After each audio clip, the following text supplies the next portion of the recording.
నమస్తే అందరికీ. నా పేరు సుమన్ ప్రభాస్. ముందుగా అందరికీ హ్యాపీ న్యూ ఇయర్.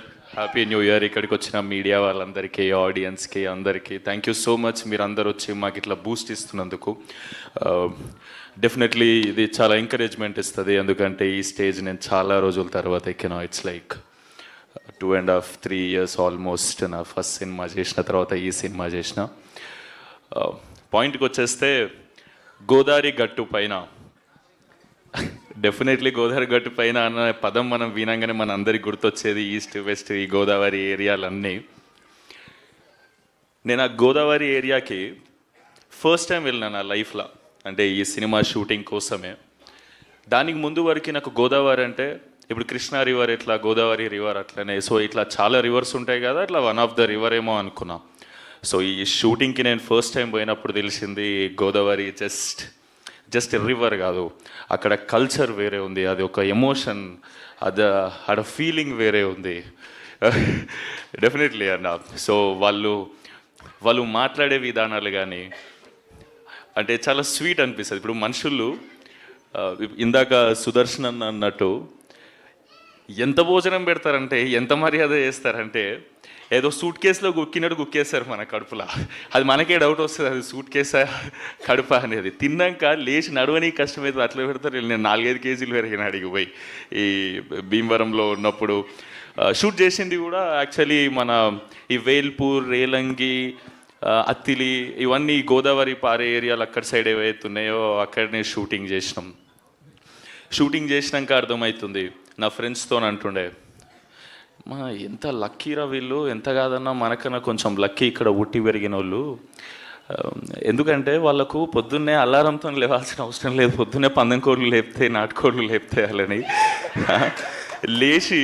లేచి పొద్దుంతా పనిచేసి సాయంత్రం అలసిపోయి స్ట్రెస్ వస్తే టైంకి మంచిగా గోదావరి గాలి వచ్చి తగులుతుంటుంది వీళ్ళకి. అంటే ఎన్ని మెడిటేషన్ యాప్లు డౌన్లోడ్ చేసుకుంటే మనకు రిలీఫ్ రాదు. ఎన్ని చేసుకున్నా అక్కడ నువ్వు గోదావరి పక్కన నువ్వు అర్ధగంట అటు ఇటు నడిస్తే, నేను చెప్తున్నా కదా, ఏదో యూట్యూబ్లో గంట సేపు మెడిటేషన్ మ్యూజిక్ పెట్టుకొని అంత రిలీఫ్ దొరుకుతుంది, అంతకన్నా ఎక్కువ దొరుకుతుంది. డెఫినెట్లీ న్యాచురల్ ఏసీలో పుట్టి పెరిగారు వీళ్ళంతా. నేను అనుకునేటోని, అరే కేరళ పోతే మస్తు ఉంటుంది, వింటర్ సీజన్లో కేరళ పోతే మస్తు ఉంటుంది అని. కేరళ కన్నా చాలా చాలా బ్యూటిఫుల్ లొకేషన్స్ ఉన్నాయి మన గోదావరి ఏరియాలలో. అండ్ నేను పర్సనల్గా ఎక్స్పీరియన్స్ చేసిన. అంటే నేను దానికి ముందే ఒక 2 months బ్యాక్ కేరళ పోయి వచ్చిన. నాకు ఈడికి వచ్చినాక అరే ఇంత మంచి ఏరియా, ఇంత దగ్గరలో మన తెలుగు స్టేట్స్లో పెట్టుకొని నేను అంత దూరం ఎందుకు పోయినారా అనిపించింది. నా ఫ్రెండ్స్ని అందరిని వేసుకొని పోతే 50,000 ఖర్చు అయింది, వేరే విషయం. అంటే ఈడంటే మనదే కదా, దగ్గర ఉంటుంది, భాష సేమ్ ఉంటుంది. ఇవన్నీ చూసినాక సో ఇదంతా షూటింగ్ ఎంజాయ్ చేస్తున్నా అన్న వాళ్ళతోని. సో ఇలా నేచర్ని ఎంజాయ్ చేస్తున్నా. కానీ ఈ కథ నాకు చెప్పినప్పుడు కూడా ఇవంతా ఎంజాయ్ చేస్తున్నా. నేను వెనకకు పోయి ఒకసారి ఆలోచించుకునేటోని, స్టోరీ ఎట్లా ఓకే చేసిన నేను ఇది అని. నాకు చాలా స్టోరీస్ వింటున్నా. నేను ఈ సినిమాకు ముందుకు 80-85 కథలు విన్నా నేనైతే. అంటే ఏం చేయాలనో తెలియదు. అంటే నేను బ్లాక్ బస్టర్ కథలు కూడా ఇచ్చిపెట్టేసిన దాంట్లో. కానీ తెలీదు ఆ మూడ్కి అది తగ్గట్టు నేను పర్సనల్గా ఏం చేయాలని మనకంటూ పర్సనల్ థాట్ ఉంటుంది కదా. ఆ థాట్లో పోతుండే ఈ మనిషి వచ్చి, సుభాష్ చంద్ర అనేట ఆయన వచ్చి నాకు ఈ గోదావరి గట్టుపైన అని కథ చెప్పిండు. సూపర్ ఎగ్జైట్ అయినా. అండ్ ఈ మనిషి గురించి నాకు ముందే తెలుసు. 100 షార్ట్ ఫిలిమ్స్ చేసిర్రు. అది మజాక్ కాదు. ఒక మనిషి యూట్యూబ్లో కంటెంట్ అందరికీ చెప్పాలని చెప్పి 100 షార్ట్ ఫిల్మ్స్ చేయడం అనేది అస్సలు మజాక్ కాదు. నేను వీళ్ళ షార్ట్ ఫిల్మ్స్ చూసి మేము కాలేజ్లో ఉన్నప్పుడు మేము ఇన్స్పైర్ అయ్యేటోళ్ళం. నా ఫ్రెండ్ మనీ, దుర్గా, వీళ్ళందరూ అన్న వాళ్ళ పొజిటివ్నెస్, ఈ షార్ట్ ఫిల్మ్స్, ప్రయాణం షార్ట్ ఫిల్మ్స్ నాకు చూపెట్టి, అంటే సూపర్ క్వాలిటీ ఉండేటి 10-15 ఏళ్ళ క్రితమే. అవి చూసి ఇట్లా ఇన్స్పైర్ అయ్యి మనం కూడా ఇట్లా చేద్దామరా అని అనుకున్నాం. దాని తర్వాత మేము సంహౌ సినిమాలకు వచ్చినాం, మేము ఫేమస్ అనే సినిమా చేసినాం. కానీ నా నెక్స్ట్ సినిమా నేను ఎవరి దగ్గరనైతే మ్యాక్సిమం ప్రెజెంటేషన్ కానీ ఈ తీసే విధానం కానీ ఇన్స్పైర్ అయ్యి ఉండేనో షార్ట్ ఫిలిమ్స్ ఉన్నప్పుడు, ఆ మనిషి వచ్చిన సెకండ్ సినిమా తీస్తున్నట్టు నేను చాలా హ్యాపీ ఫీల్ అయినా.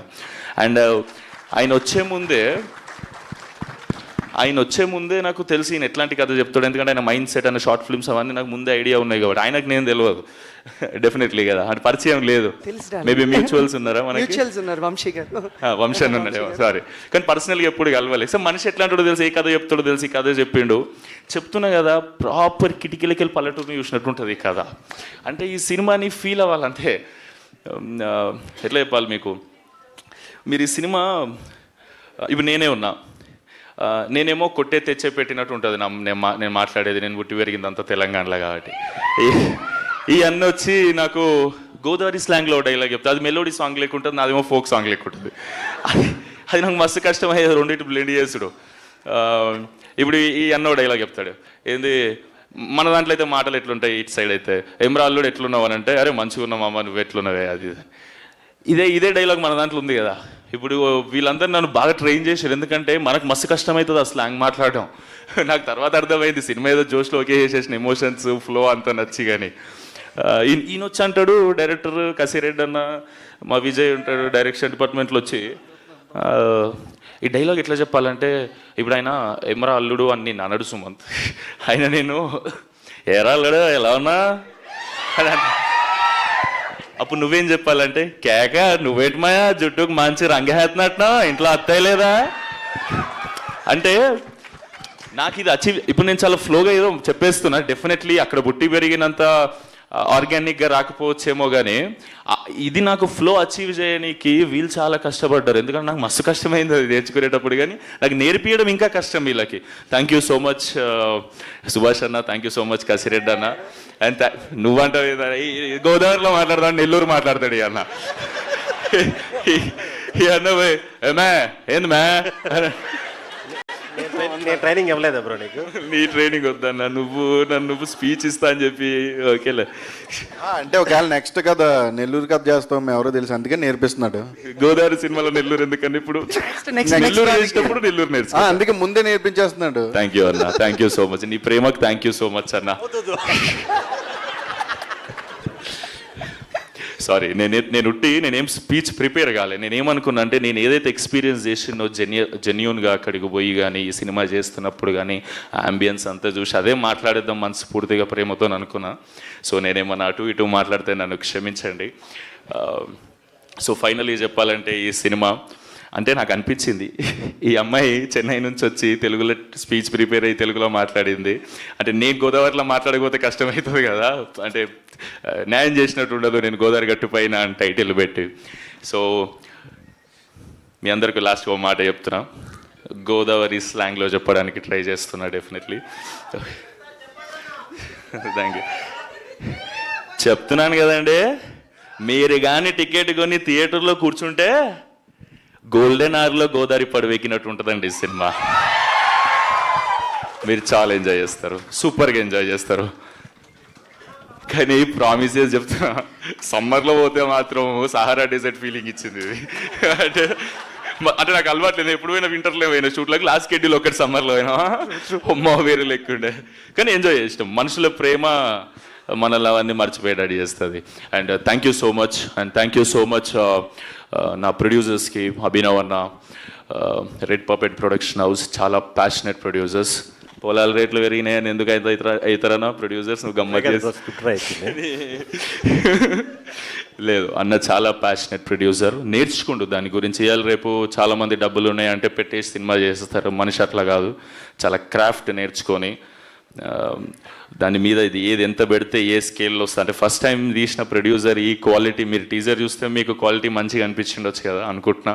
సో నేను సాటిస్ఫై అయినా, నా సెకండ్ సినిమా ఇట్లుంటే బాగుంటుందని. ఆ రేంజ్లో తీసినందుకు thank you so much Abhinav అన్న, and thank you for everything whatever you have done for me అన్న. ఎందుకంటే నన్నే కాదు, ఈ అన్న నన్ను, నా ఫ్రెండ్స్ అందరినీ కూడా ప్రేమిస్తాడు అన్నట్టు. థ్యాంక్ యూ సో మచ్ అన్న, మా అందరినీ నువ్వు ఇన్ని రోజులు భరించినందుకు thank you so much, thank you for everything. అదే నువ్వు ఏందన్నా, నువ్వు మోమాటం ఏందన్నా ఇది, నువ్వు కిందికి రా ఒకసారి. కాదన్నా నువ్వు ఒకసారి కిందికి రా, ఇది అరే ఒక్కసారి ప్రేమించుకో. ఇప్పుడు గ్రూప్ ఫోటో కోసం ఒక్కసారి గ్రూప్ ఫోటో కోసం ప్రొడ్యూసర్